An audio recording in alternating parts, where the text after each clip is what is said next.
शाश्वत ह्रीङ्काराक्षरमन्त्रमध्यशुभगा श्रोणीनितम्बाङ्गिता मामम्बा पुरवासिनी भगवति हेरम्ब मातावतु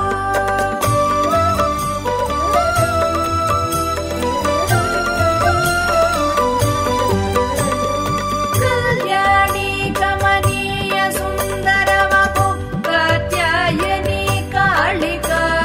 कालश्यामलमे जगद्युतिमति कादित्रिपञ्चाक्षरी कामाक्षी करुणानिधि कलिमलारण्यादिदावानला मामम्बा पुरवासिनी भगवति हेरम्ब मातावतु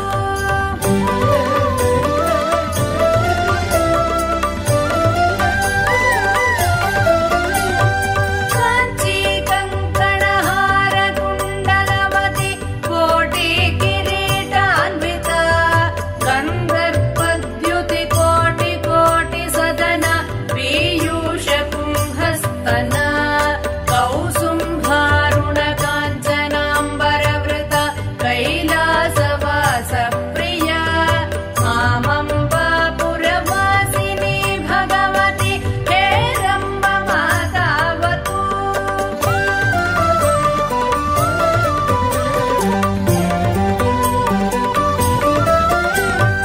या सा शुम्भनिशुम्भदैत्यशमनी या रक्तबीजासनी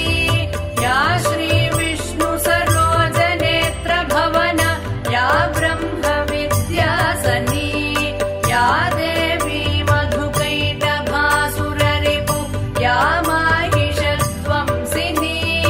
मामम्बा पुरवासिनी भगवति हेरम्ब मातावतु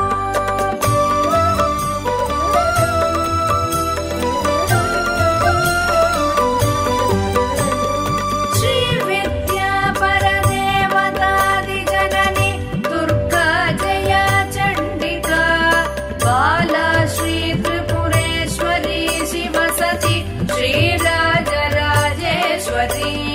श्रीराज्ञी शिवदूतिका श्रुतिनुता शृङ्गारचूडामणिः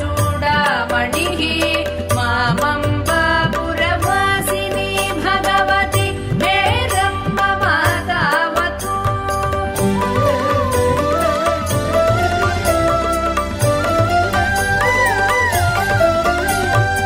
अम्बा पञ्चकमद्भुतं पठति चेत् यो वा प्रभाते निशम् दिव्यैश्वर्यशतायुरुद्धममतिं विद्यां श्रियं शाश्वतम् लब्ध्वा भूमितले स्वधर्मनिरतां श्रीसुन्दरीं भामिनीम् अन्ते स्वर्गफलं लभेतदिपुदैः संस्तूयमानो नरः महामाये श्रीपीठे सुरपूजिते शङ्खचक्रगदाहस्ते महालक्ष्मी नमोऽस्तुते नमस्तेऽस्तु महामाये श्रीपीठे सुरपूजिते शङ्खचक्रगदाहस्ते महालक्ष्मी नमोऽस्तुते नमस्तेऽस्तु महामाये श्रीपीठे सुरपूजिते शङ्खचक्रगदाहस्ते महालक्ष्मी नमोऽस्तुते